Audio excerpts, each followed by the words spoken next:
Good afternoon, everyone. This is Bassam Haddad, and I am joined here by Professor Ussama Makdisi, who will be addressing us on our 19th teach-in based on the collaborative teaching project with 22 university partners and research partners.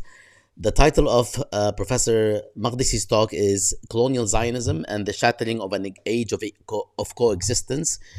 The age of coexistence, in a very important way, is also the cover of Professor Makdisi's most recent book, titled "Age of Coexistence: The Ecumenical Frame and the Making of the Modern Arab World." And we will be also addressing the book. I will be introducing Professor Makdisi, and we will also be addressing some of the reviews of the book, even though Osama might object to that because the reviews are quite shiny. So let me start by first welcoming you, Osama. I know that you just finished another podcast and you're probably going to another, I don't know, a class or a writing project and so on. So we appreciate you joining us. Kifak. Thank you, Bassam. It's great to be with you, and it's good to be here with your audience. Salam. Very, very happy you are joining us. This is part of the um, mostly a discussion, a presentation, a lecture on the historical background. Now that we have dealt with a lot of the contemporary material and the contemporary myth, contemporary also addressing the past 100 years, perhaps, you will also bring us a little further back, and then I'm assuming we will get to the current moment at some point towards the end. Um, Let me say a few words first about this project. This is Gaza and Context Collaborative Project, as I shared, which is a collaboration among 22 plus university centers and research centers. This is our 19th teach-in. We have had more than 30 events that are all available on palestineincontext.org for your purview, for reading assignments and what have you. A lot of educators have been using this material, and we hope that you continue to do so. There will be a resource module that will be added to the website, again, palestineincontext.org, and it will be actually quite well curated so that educators can select and choose precisely what they're looking for among the audio visual as well as the textual material available. I will say a few words about Osama, although it's going to be a bit difficult given his bio. Osama Makdisi is professor of history and chancellor's chair at the University of California, Berkeley. He was previously professor of history and the first holder of the Arab American Educational Foundation Chair of Arab Studies at Rice University in Houston.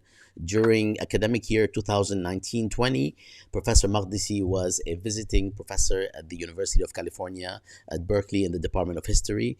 In 2012-13, Makdisi was an invited resident fellow at the, I'm not going to pronounce this, it starts with a W and ends with a G. بدك تساعدني? Can you help me? Wissenschaftskolleg, the All Institute right. for In the Institute Berlin, for Advanced Study. Institute for Advanced Study, Berlin. In April 2009, the Carnegie Corporation named Makdisi a 2009 Carnegie Scholar as part of its effort to promote original scholarship regarding Muslim societies and communities, both in the United States and abroad. Makdisi was awarded the Berlin Prize and spent the spring 2018 semester as a fellow at the American Academy of Berlin. Makdisi's most recent book, Age of Coexistence: The Ecumenical Frame and the Making of the Modern Arab World, was published in 2019 by the University of California Press. The reviews are really remarkable. I'll read just a couple. One just said flawless, which I assume is self-explanatory. Another is, this book is a must-read for anyone interested in the Middle East's present and who might be hopeful for the region's future. And then another which I think is on point, considering that we had invited Osama to George Mason and he gave the keynote at an important conference a few years back. I think the conference was on sectarianism. This review says seeking to counter contemporary perceptions of the Middle East as a region driven by sectarian strife, Makdisi examines the culture of coexistence which he believes prevailed in the Ottoman Empire and in the post Ottoman Arab world, despite its religious diversity. And there's more, but I will stop. Again, Osama, welcome to Gaza in Context teach-in series. I will give you the floor. I understand that you have a PowerPoint, which I will be managing. You can just let me know when you want me to go to the next slide. But to begin with, just want to make sure that you're doing well, and if there's anything else you'd like to share before we start. No, it's, I mean, obviously the context is the context that we're all aware of. Yeah.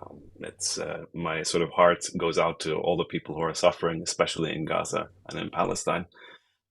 So maybe we could start, Bassam, All with the right. first slide, and then we can keep going. Absolutely. Here we go. Um, 1 second. All right. no, that's not the first slide. Yeah. The first slide, please, which is There we some go. key questions. Yeah. So thank you, Bassam, for the introduction, the generous introduction. It's good to be with everyone here. Bassam asked me to speak about the question of colonial Zionism and sort of so I thought, and the situation in Gaza and the history of coexistence. And so I thought, obviously, let's relate what's going on today in Gaza, the catastrophe, the genocide, with a history of coexistence that I think many people are not aware of, and in the Middle East in particular, and a history of coexistence that I think is crucial to understand the implications beyond the obvious implications of the horror of today, the implications of what has happened in the Arab East, in the Mashriq, in the Levant, in Palestine, in Syria, and Lebanon over the past 100 years, that can help us make sense historically of what is happening today. So I just finished, well, not just finished, I wrote a book in 2019 called Age of Coexistence, the Ecumenical Frame and the Making of the Modern Arab World, in which I tried to delve into this question of what is coexistence? Why is it important? Why is this history of coexistence today so utterly obscured? And how to relate the history of coexistence with the contemporary geopolitics of the Middle East today. So next slide, please, Bassem, if you don't mind. Thank you. So some of the key questions and the outline of the talk, as you can see, is to start with this whole question of coexistence in the Ottoman era.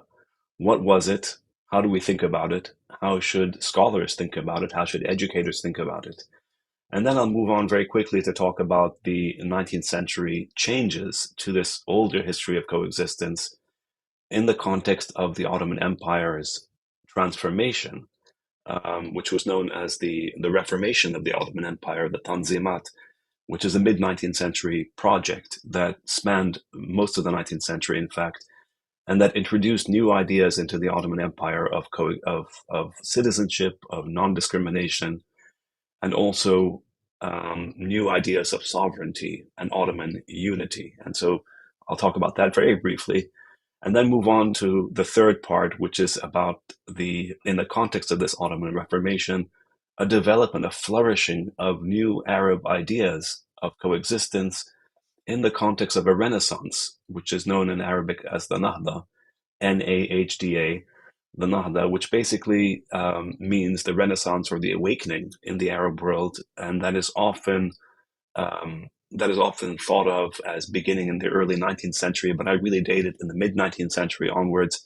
And it's really this idea of what does it mean to be Arab? What does it mean to be modern in the context of a reforming Ottoman Empire? And then I get to the heart of the talk, or the maybe the heart, or even the conclusion, which is the question of colonialism, and especially the extraordinary damage that European colonialism did to this trajectory of coexistence, of Renaissance in the late Ottoman Empire, when the Europeans came in and helped destroy the Ottoman Empire on the one hand, and then more importantly for our story, they partitioned the Arab world into various states.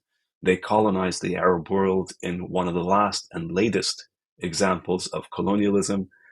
And then they also introduced and legitimated, from a European and Western perspective, the project of colonial Zionism in Palestine, which had massive effects, of course, that we're seeing today in Gaza more blatantly than ever before. So I'll talk about all these things. So next slide, please, Bassam. The conventional image, the reason I wrote the book and the reason why I think the history of coexistence is so important is that the conventional image that people, not just in the West, but around the world have of the Arab world is one of, as Bassam mentioned earlier, sectarianism, of violence, of endless violence, of so-called conflict, of war, and so on and so forth. And we are all inundated with these images. The images that you see here, of course, are on the one hand from the Lebanese civil war, on the other hand from the so-called Islamic State.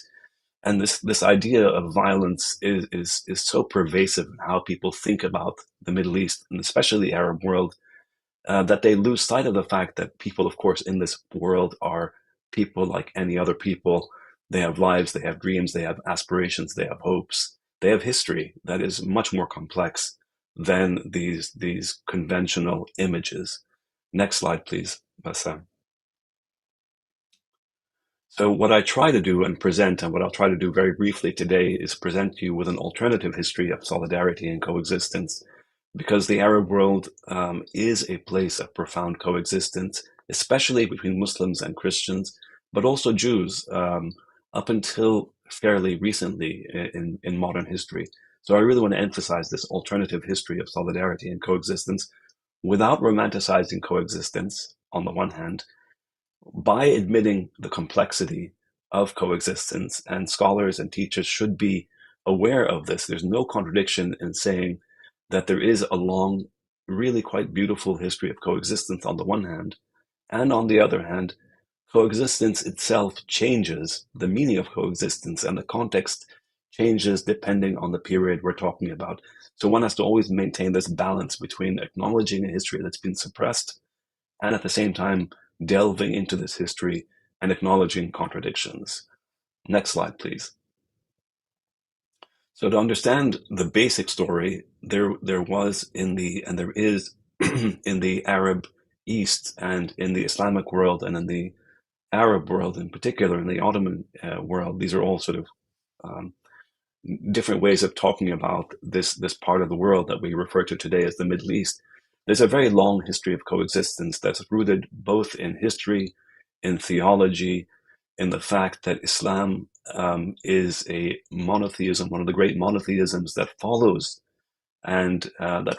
Christianity and Judaism, and accepts fundamentally obviously the prophetic traditions that preceded in both Judaism and Christianity. So there's a very long history of coexistence in the Islamic and Arab world that on the one hand gave Christians and Jews as people of the book forms of autonomy, and recognized their prophetic traditions on the one hand. On the other hand, subordinate to Ottoman, and before the Ottoman, other forms of Islamic empires. So there was on the one hand a form of tolerance and toleration, and a space that was opened up and maintained that acknowledged a multi-religious space on the one hand, and a forms of autonomy to and for Jewish and Christian communities in these Islamic empires.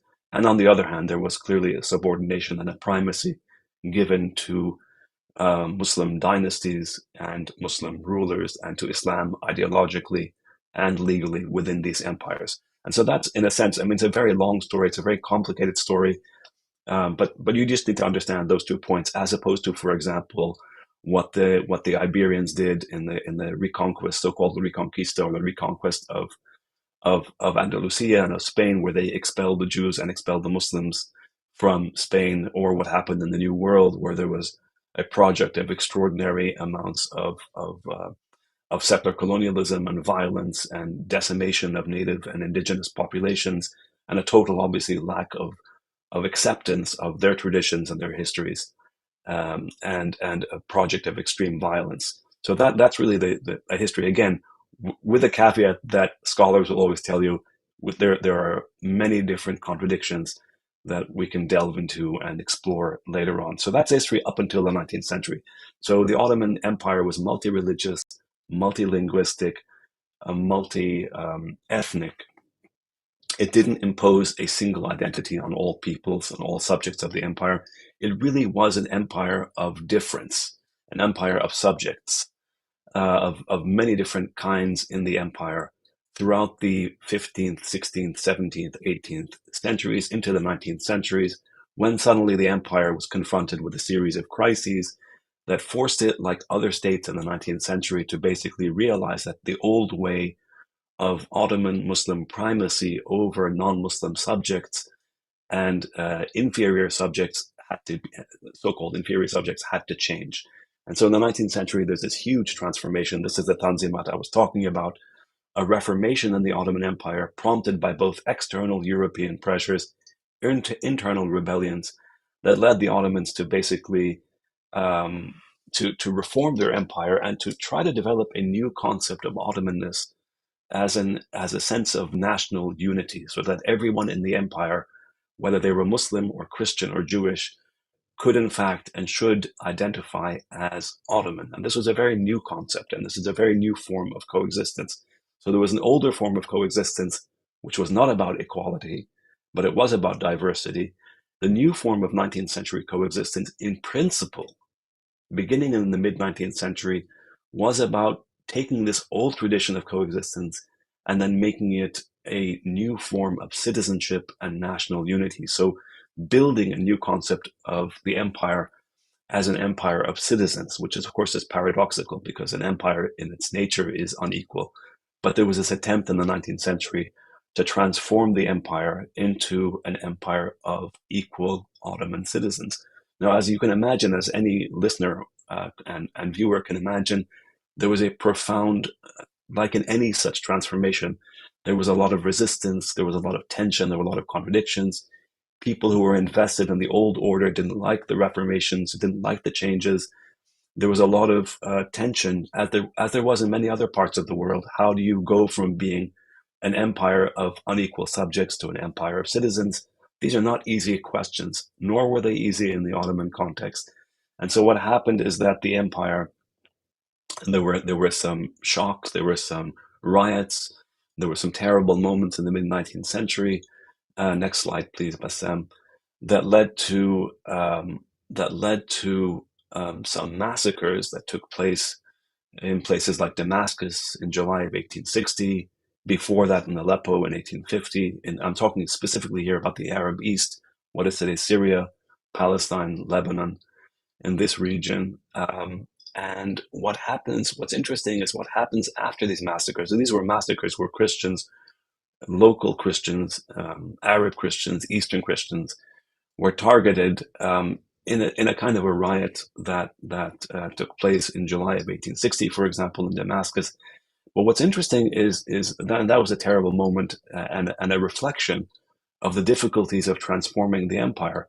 There are many reasons for the riots. There were economic reasons, political reasons, cultural reasons, religious reasons, and so on and so forth. But what I really want to emphasize is that after this moment, this mid-19th century moment, the people in the Ottoman Empire, including the man you see in this picture, in the slide here, Butrus al-Bustani, what's interesting is that people in the Ottoman Empire, like Bustani, who was wearing, if you look at the picture, you can see he's this is a typical picture of a mid-19th century Ottoman male subject slash citizen. He's wearing the fez, which was a modern, as in 19th century Ottoman innovation to reflect a sense of Ottoman unity. You can't even tell in this portrait of him that he's Christian, but he was Christian, but he was a loyal Ottoman subject. And he has a medal around his neck, you can see that, which is an Ottoman medal. And he realized, for example, after 1860, which is the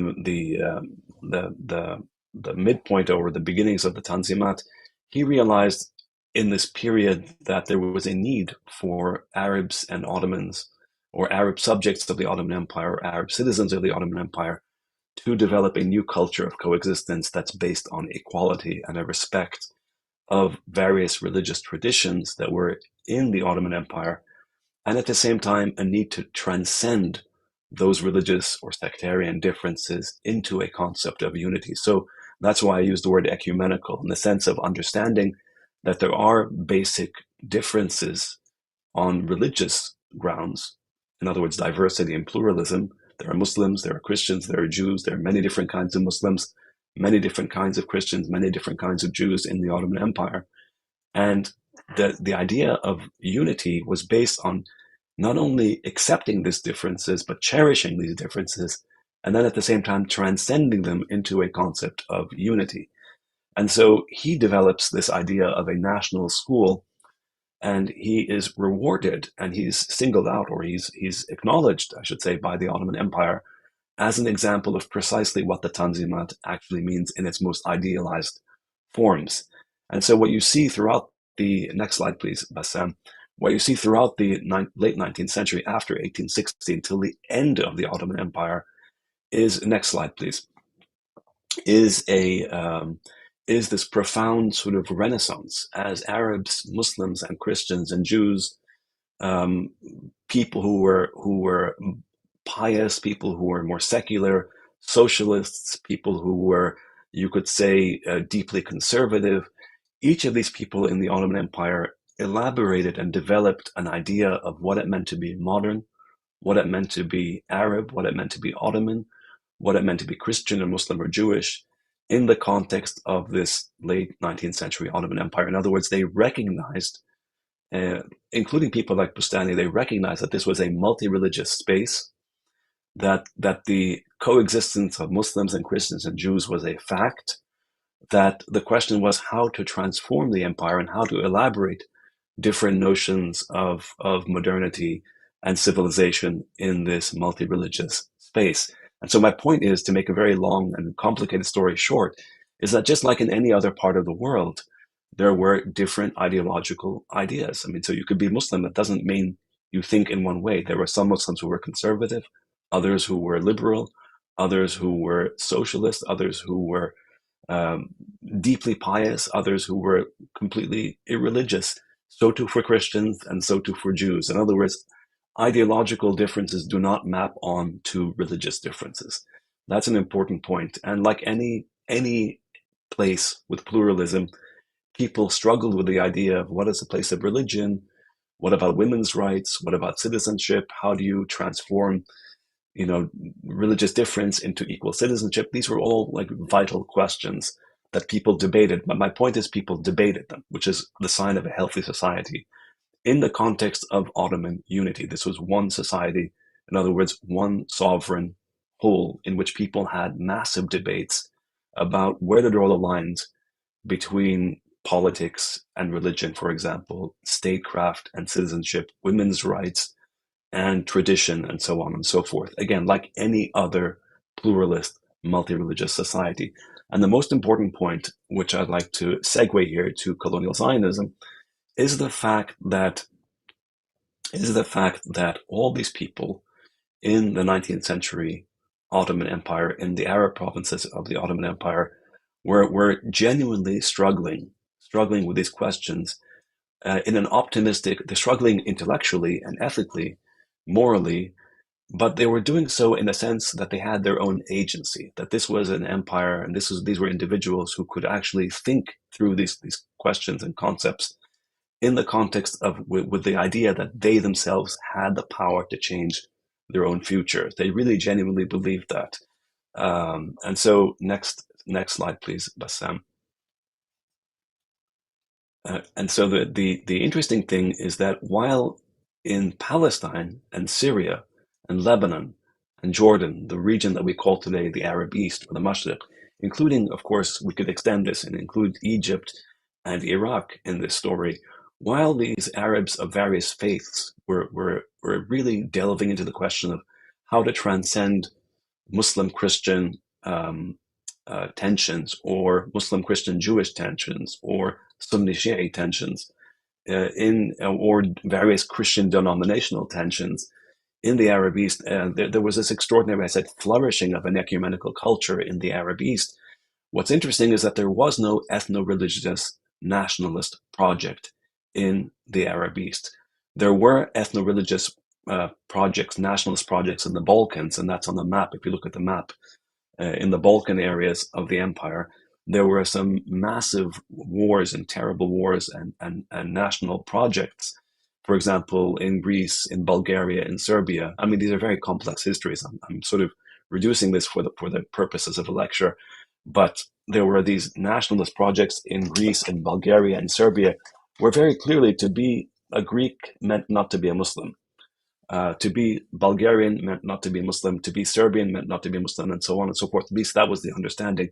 There were many other contradictions and tensions, and there was what happens is that Muslims start being expelled from the Balkans into what is today Turkey, as well as from the Caucasus into what is today Turkey.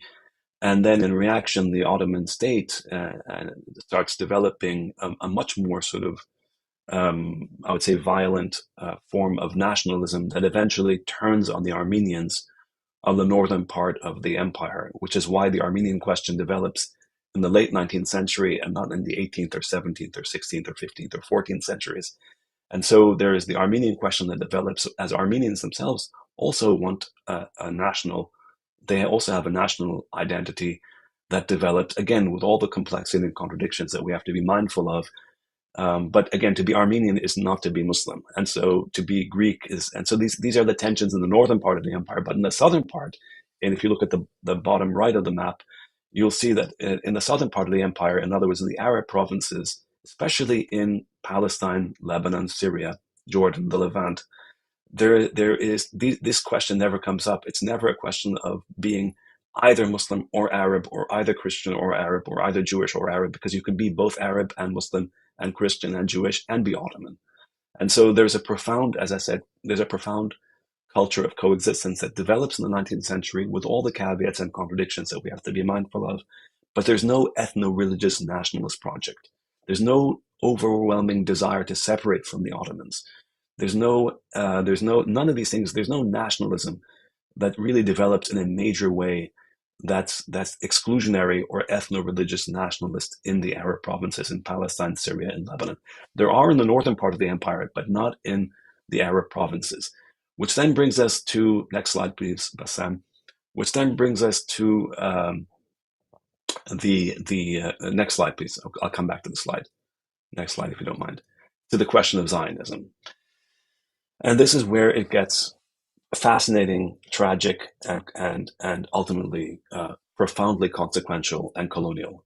Because as most of you, most listeners and viewers probably know, Zionism does not emerge among the Jewish communities of the Ottoman Empire or of the Arab world. In other words, it's not an indigenous ideology that develops or idea that develops in terms of, in other words, modern Zionism, as in the desire to create a Jewish state.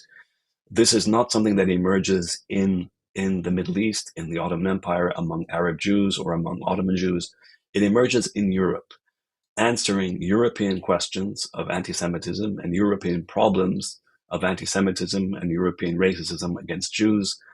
And it is and it develops among European Jews. And if you look at all the major Zionist thinkers of the late 19th century, into the early 20th century, they're all European, every single one.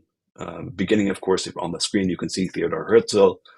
Then you have Chaim Weizmann. Then you have David Ben-Gurion. And then, of course, you have a man who didn't become a political leader. But all these people were Europeans in their thinking, because Zionism emerges in Europe to respond to European questions of anti-Semitism, of nationalism, of exclusion. And, of course, the Zionists, including Herzl, answer these European questions with European, ultimately, answers. Next slide, please.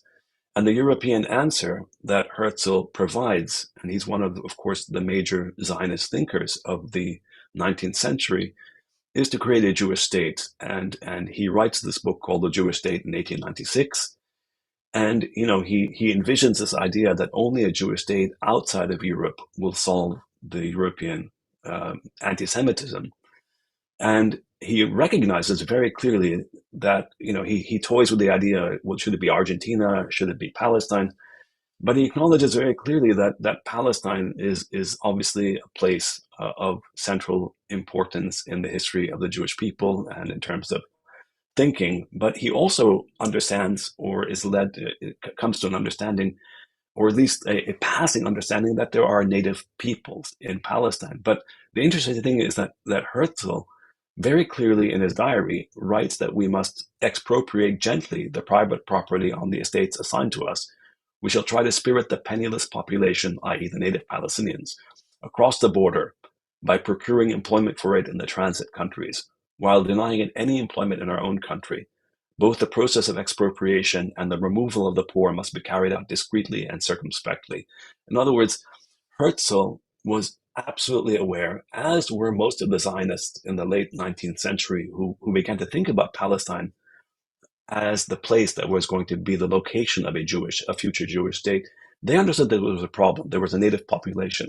So Herzl dismissed them as essentially a penniless, as he called it, a penniless population, which is an extraordinarily racist and Orientalist way of describing the Palestinians, who were, like all the peoples in this region, full of diversity. There were urban Palestinians, there were rural Palestinians, there were people living in towns, there were factories, there was all these things that you would expect in any normal society. But of course, from the Zionist perspective, there were only natives who had to be removed to make way for a Jewish state that was going to be built in Palestine at the expense of the Palestinians, which is why the term colonial Zionism is so appropriate, because the entire project that Herzl and the European Zionists developed for all sorts of reasons to respond to European anti-Semitism and to talk about and to create this idea of a Jewish nationalism was done very much. There was a contradiction. How do you create a Jewish state when there is a native population existing in Palestine already? Hence the problem of colonial Zionism. And so if you then go back to what I was saying earlier, it's not just that Palestine was not an empty place, nor was it just filled with a penniless population, as Herzl put it. The amazing thing is that it was actually an extraordinarily dynamic place with people of different classes, of different religions, who were tied to a much wider region that we call the Arab East, which was part of a much larger Ottoman Empire that was itself extraordinarily dynamic in the 19th century and that had gone through a renaissance where Arabs were thinking, and Muslims and Christians and Jews in the Ottoman Empire were thinking about new ways of being Ottoman, of being modern, of being Arab. If you think about that versus an ethno-religious nationalist project which develops in Europe to answer European questions and then is imposed, or ultimately the vision is that it shall be imposed on the people in the Middle East, you see there's a huge contradiction. And the contradiction is not simply one of an ethno-religious nationalism that develops in Europe. In other words, an exclusionary and exclusive project only for one group in a multi-religious land. That's a problem. But the other problem is that, of course, it comes into and is imposed not just on Palestine and the Palestinians, but it's also coming in and interrupting a trajectory of an empire and of a people, especially in the Arab East, who were doing more than any other people to resolve the question of how to coexist in a modern way that was both ecumenical and multi-religious. So there's a very interesting tension. On the one hand, you have Muslims and Christians and Jews in the Ottoman Empire who are thinking very seriously about how to transcend religious difference in a national framework that unifies people. And then you have Zionism, which is about answering, as I said, European questions of anti-Semitism and developing European nationalism. And then next slide, please, Bassam. So this contradiction, it manifests most clearly. Next slide. We can skip this. You can skip this as well, because I want to wrap soon and just get to the point. What this contradiction is then brought to fruition by the destruction of the Ottoman Empire after World War One, the creation of these things called mandates, including the Mandate of Palestine, which is basically a European partition, a division of what was once a unified whole into various states that European states dominate, Britain and France. And in Palestine in particular, next slide, please. The mandate itself is created to fulfill the terms of the Balfour Declaration of 1917. In other words, to privilege European Zionism. Remember, the Balfour Declaration of November 1917 was written by one European man to another European man about transforming Palestine or creating in Palestine a Jewish national home. Never mind the fact that Palestine was inhabited overwhelmingly by Palestinians who had been up until that point part of the Ottoman Empire and part of this culture of coexistence that I was talking about. And the amazing thing in this project, this Zionist project that becomes a colonial project with the help of Great Britain after the Balfour Declaration, the amazing thing about this project is how the British very clearly privileged European Zionists over the native populations administratively, politically, economically, in the empire, in the mandate that they create in Palestine. So they create a state of Palestine, but unlike every other state that's created by the British or the French in the Middle East, whether it's Iraq, initially known as Mesopotamia, or Syria, or Lebanon, or eventually Transjordan, what becomes the state of Jordan, in all these other places, the theory, completely mischievous on the part of the European colonial powers, is that the native populations are going to be led to independence by allegedly superior Europeans. Only in Palestine, the one place where the native population wasn't even referred to as important. They were just there as bodies who were in the way of what the British said was the mission of the mandate, which was to create a Jewish national home. In other words, to privilege European Zionists and to subordinate the native population, the Palestinians, to Zionism, even though Zionism did not emerge initially from this part of the world.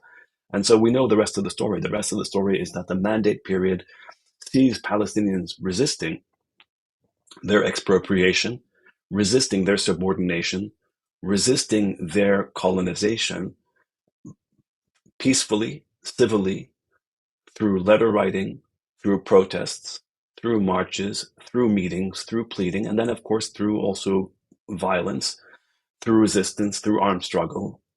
Everything they do, whether it's peaceful or not peaceful, is crushed and ignored and demeaned by the British. And eventually, this leads to the partition of Palestine by the European dominated UN and the Nakba of 1948, because that's how the Zionist project and the Zionist leaders, remember, all of whom are coming from Europe in this period, basically create a Jewish state at the expense of the Palestinians, because they recognized very clearly in the mandate period in particular that there was no way to create a Jewish state in Palestine without doing something to the native population, without getting rid of the native population, because there were far too many Palestinians, because they were the majority of the population. Up until 1948, the Nakba of 1948, when the Palestinians are expelled en masse from their homeland, when their society is destroyed, when their homes are taken over, when their lands are seized, when the Gaza Strip, of course, as we know it today, was created as a mangled remnant of what had been all of Palestine. And the story continues in a sense up until today. So dispossession, racism, colonialism, going all the way till today. And of course, we see what's going on now in the Gaza Strip as a continuity. With obviously the story is much more complex between 1948 and now, but there's a basic fundamental continuity in dispossession and in denial of the rights of Palestinians to self-determination and freedom. So I guess I'll stop here, Bassam, and we can, I guess, take some questions if there are any.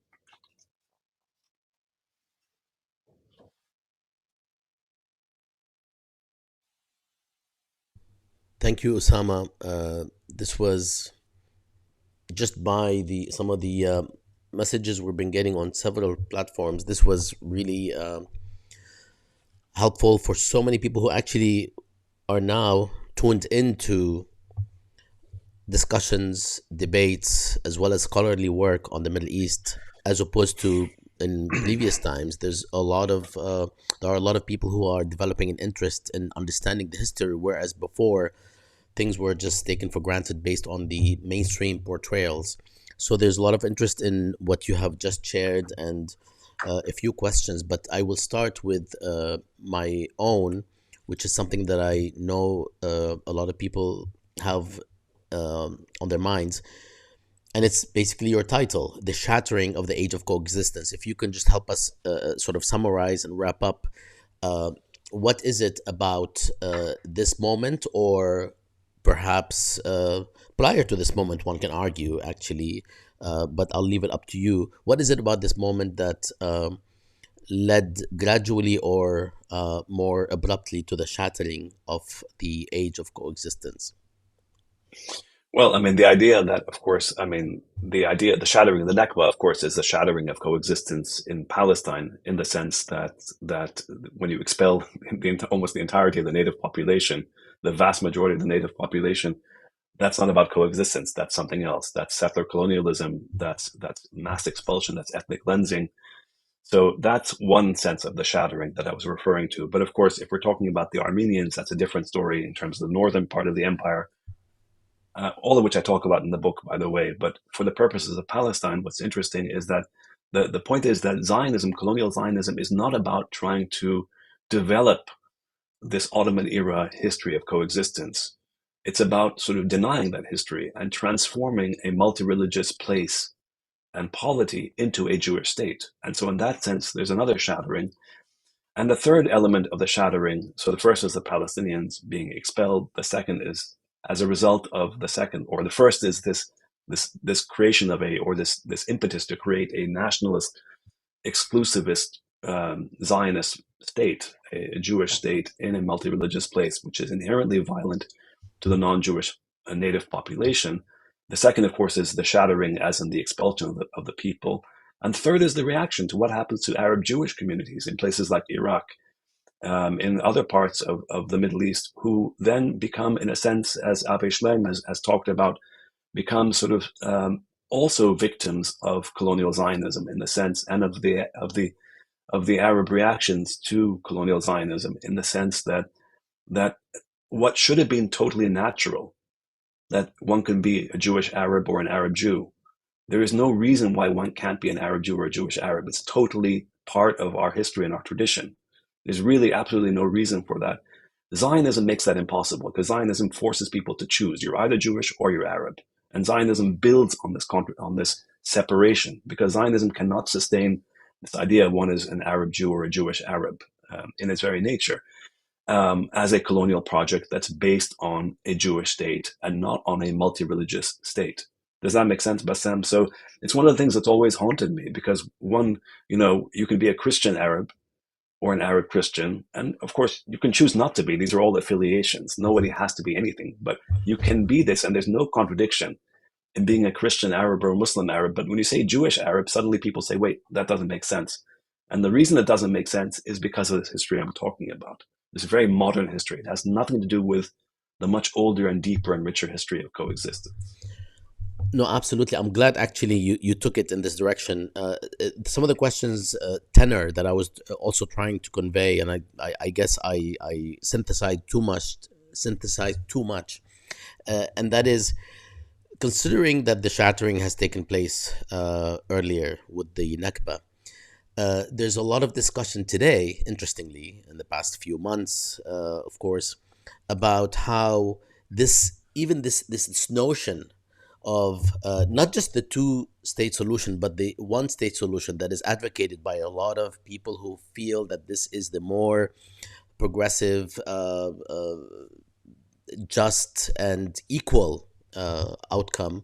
And of course, there's always a debate even before October 7th on these two issues. But that this type of coexistence has become even more far-fetched, if not impossible. And is there something in the work that you've done that can probably provide insights into these sorts of possibilities, not just for the moment, because the moment, of course, is carnage, but even down the line in the medium to long-term future? Well, I mean, first of all, of course, I wrote the book before the genocide in Yeah, yeah. Gaza, and it's important to note that. And obviously, as you said, the moment we're in now is extraordinarily bleak. There is a genocide going on, but it's also important to understand and contextualize this genocide in the sense, I mean, as scholars. I mean, The most important thing, of course, is to stop the genocide and to stop everything that's leading to this genocide. But as a scholar and as someone who cares deeply about this part of the world, the part of the world that we're from, and the part of the world that many of us care about and are thinking about and are concerned with, is the fact that there is a profound history of coexistence that has itself changed over time. So even today, yani, Bassam, there is coexistence. It's just not it's a very unhappy coexistence in the sense that you have a state that's committed to the supremacy of one group, one ethno-religious group over all the other groups in this region, in this state, and in the areas that the state dominates. This is not a sustainable future. There's nothing sustainable about this kind of state project that is based on supremacy and racism and domination and genocide and killing, and that is fighting, in a sense, against the very traditions of the part of the world that this project itself was not initially from. You see what I'm saying? This is my point. So I think it's very important that if we want to develop ultimately, I can't know, I don't know what's going to happen in the future, but I do know that colonial Zionism is unsustainable. And we can see it today. We can see the horrors of what's happening in Gaza. If ever there was an idea that colonial Zionism is unsustainable, here it is right now before our eyes. That doesn't mean, of course, that there isn't a long history of Muslim, Christian, and Jewish coexistence, nor the fact that Jews belong to this part of the world, because of course they do. They've always been part of this world, as have Christians and as have Muslims. And so the idea is, okay, if colonial Zionism it was a European answer imposed on our part of the world or on the Middle East, what is a post-Zionist or an anti-Zionist or a non-Zionist future? Because that's what tells us. And how do you reconstruct or you can't go back to the past, but you can use elements of the past, stories of the past, notions of the past, histories of the past, especially a history of coexistence that is over 1,000 years old. How do you take that knowledge and then use it to reconstitute a better future? That's what I would say. I mean, the rest is, of course, is politics. I mean, who knows what's going to happen on the ground? But I think it is important to underscore the fact that there was coexistence. There can again be real coexistence, not domination and supremacy. And everybody in this, Muslims and Christians and Jews, ultimately will, of course, develop at some point. I hope in the once this horror is over, we'll be able to develop forms of coexistence. But that again almost is a theoretical, conceptual debate about what's going to happen in the future. First, the horror has to stop, and the recognition that colonial Zionism, this project of insisting that one group alone can dominate this region, is simply unacceptable and unsustainable. Thank you, Osama. Before I ask you one last question, a lot of people, including myself, um, enjoy following you on Twitter and reading your commentary, which actually brings things up to the very moment and does it with a very broad historical perspective. Is it all right to share your Twitter handle so people can learn more? Because a lot of people are asking, they are interested in your book, they would like to purchase it. People who actually weren't aware of it, because as I shared, the audience on Palestine has grown tremendously. Is it okay if I share Yeah. it on screen with you, with My everyone? Twitter handle, yeah, sure, Yeah, yeah, absolutely. and the fact that there's a Makdisi Street podcast too for those who Yes, are interested. I am getting to that. I would like to ask you about this. I actually watched myself the couple of episodes, and I was really interested in what you guys were doing, the three of you, whom I know relatively well, and the long form approach, which is also very productive. And I'll ask you about that in a second. So you can follow Osama at Ussama Makdisi on Twitter or X. And another question before because I'd like you to share a little bit more about the podcast and whom you've interviewed, and we'll also send people to that URL or handle. Uh, People are asking, beyond reading The Age of Coexistence on these matters that you have addressed, what would be your suggestions for reading material, whether articles, peer-reviewed articles, or other books that you think would complement your work? In terms of the history of coexistence, or in terms of the history of Palestine, or what are Both, we talking actually, about? both, because we have quite a few questions. I just cannot get to all of them, and quite a few comments. Yeah. So it's up to you. I mean, honestly, I would say read. There's so many different histories and books on Palestine. There's a huge amount of literature right now, and on Lebanon and Syria. The issue is getting a more sort of cohesive, general overview of this history of coexistence. I can't think off the top. I mean, there's so many books about Sam. It's hard to say go read one book. Okay. So I would say just read as many books as you can, and you'll realize very quickly just how profound and rich this history of coexistence actually is, but also the need to not romanticize this history and to historicize it and to acknowledge that there are contradictions and problems in this history, and that coexistence itself is not a cognate for equality or liberation, because the form of coexistence and the context of coexistence matters profoundly to the meaning and the implications of coexistence in each particular period. And so, again, I would say to any listener, any reader, just read widely, and eventually, the person will be able to develop a much richer history. But of course, there's books by Rashid Khalidi. I mean, there's so many different books. One could think of Edward Said, of course. There are books by. There are so many different other books. I'm trying to think. Off the top of my head, there's so many I can't Yeah. even. No, I can't even just actually, it's summarize. the problem is that there are a lot of books, and when we spoke with No, Shirin that's Sayani actually the last week, beauty. sorry, That's the beauty of it. That there are the yeah, yeah, beauty is that there are so many books, but see, articles, just and hundreds people of things. Just go read. people are trying to sort of make sense of what's out there because it's a lot. Yeah. I think that's one of the reasons people ask. Just a quick note that we will be adding, and we haven't done this prematurely simply because I guess in the academic world, people are a bit too careful, and that's the right thing to do. So we're taking our time before we publish the teaching module on Palestine, which includes a lot of these books in a curated and annotated fashion that sends people to the Exactly. right texts.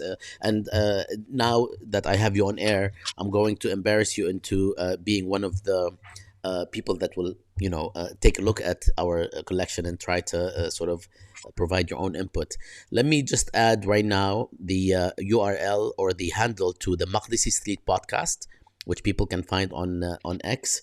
And if you can tell us a little bit about your some of your guests. I know that you talked with, for instance, Diana Butu, whom actually we had on our conversation of the ICJ just yesterday, and others. So I'll give you the floor to just share more and send people to some of these interviews. Well, I mean, it's the same. I think at one level, you could think of it, Bassam, as the same as the reason why you started Jadaliya, or why you were part of the group that started Jadaliya, in the sense of that there was a need. There was a need, at least we felt, to ask the questions that we were interested in asking, as opposed to just responding to Western Orientalist questions, or questions coming out of American theory or European theory about the Middle East, which is always very frustrating for those of us who work on the Middle East, because we know that there's a rich history, there's an extraordinarily complex geopolitics, and there are perspectives that almost never get asked or put forward in ways that make sense to people in our part of or people who have knowledge of our part of the world.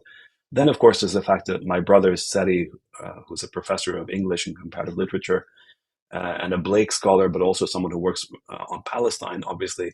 Is he still at you And at UCLA? he's at UCLA. Yeah, he's at UCLA. And then my other brother Karim, who's at AUB, of course, and who's a specialist in the UN and in international politics, and of course also on the question of Palestine and resistance and environment and so on. And so all of us, each of us works, in different ways. We're very complementary. Obviously, we're not just brothers, but we also are three scholars. And so we decided to put this podcast together at the urging of our producer, in fact, um, who um, who told us, like, three of you, why don't you just create this podcast? And the genocide in Gaza, or the war on the Palestinians, prompted us to finally go from thinking about it to actually doing it.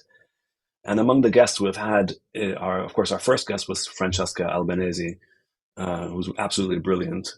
We also have had, as you said, Dana Buto. We've had Richard Falk, we've had Mithri Rahib, we've had, we just today finished recording with, um, we've had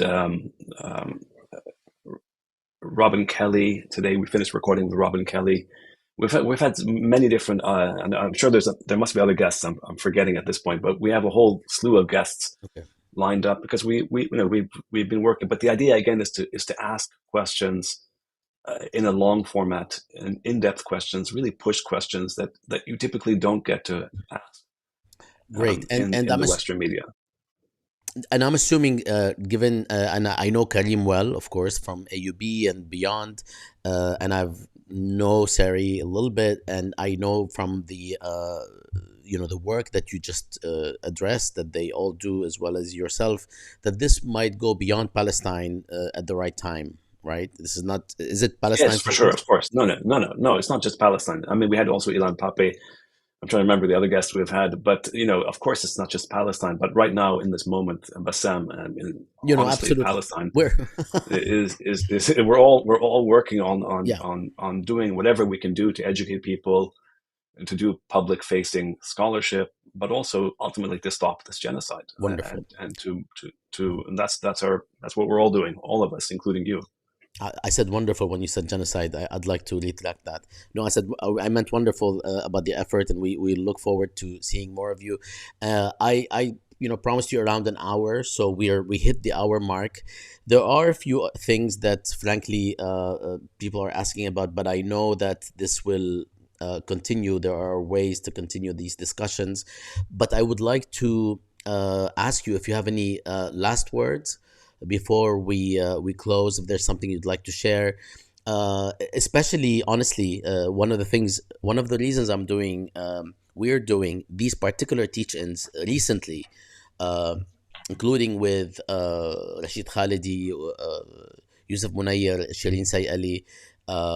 There are a couple of coming up also with other teachers and scholars.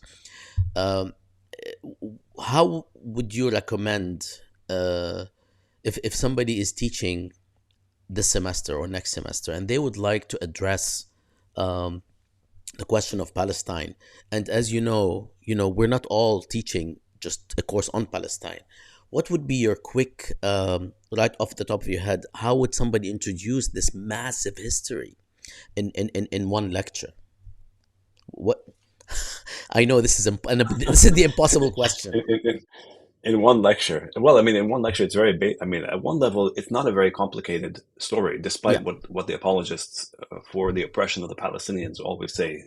It's actually very basic. It's about an indigenous native population that was living on its land, that didn't develop any kind of fancy theory about why they're living on their land. They were just people living on their land, and they were confronted by a project, both the British colonial project and then the Zionist colonial project, which was about transforming this land, their land, into a state for one group, um, over all the other groups. And so, and that, of course, was profoundly violent, profoundly, from the perspective of the indigenous population, profoundly unjust and unethical. It's as simple as that. And we're living the consequences of that until this very moment. But like everything, Bassam, like every other sort of history, there's no such thing as a 1 hour sort of lecture that or a one yeah. hour thing Well, that can cover all unfortunately, this. yeah. The the point is, yeah, the point is just read. And the thing is, the truth is, as all your previous guests that you mentioned, Rashid, Shireen, all the people know, every historian knows, the more you read about the history of Palestine, the more one is honest about the history of Palestine, the more one contextualizes the history of Palestine, the more one will realize just how profoundly unjust, unethical the project of imposing colonial Zionism on them has been, and how disastrous, both for Muslims, for Christians, for Jews, for Arabs, and for non-Arabs, this whole project has been. It's not the only problem, but it's a huge problem in terms of what we see now manifesting in Gaza with a genocide. Honestly, that's what I would say. But keep reading, because the more people read, the more they educate themselves, the more they realize that Palestinians and all the people around the world who advocate for justice and peace and equality will tell you very clearly that Palestinians are not afraid of history. It's the opposite. Their history is being obfuscated and obscured. It's very basic. It's honestly a very basic story. Just focus on the humanity of everyone. Focus on the question of equality. Focus on the question of justice, and focus on honesty. That's what historians do in any case, or should do. Thank you so much, Osama. It was a pleasure speaking with you, and I hope we continue to connect. And I hope that at some point in the future I could host you and your brothers, Sari and Kareem, and we appreciate your time, your knowledge, and the effort that you've been putting. Those of you who are following online, you know that Osama is one of the people whose commentary is actually somewhat comprehensive and addresses far more than just history. So we appreciate that, and I hope you can join us in the future. And it was lovely speaking with you. Thank you, Bassam, and thank you for all the work that you are doing. And okay, so we'll be back soon. Let me just say that anyone here, if for instance you were not able to catch this conversation from the very beginning, you can go to palestineandcontext.org very shortly and watch it, as well as the other teach-ins that will continue. Unfortunately, so long as the killing continues, we're continuing to address this matter and perhaps even beyond. And stay safe. We will see you next week.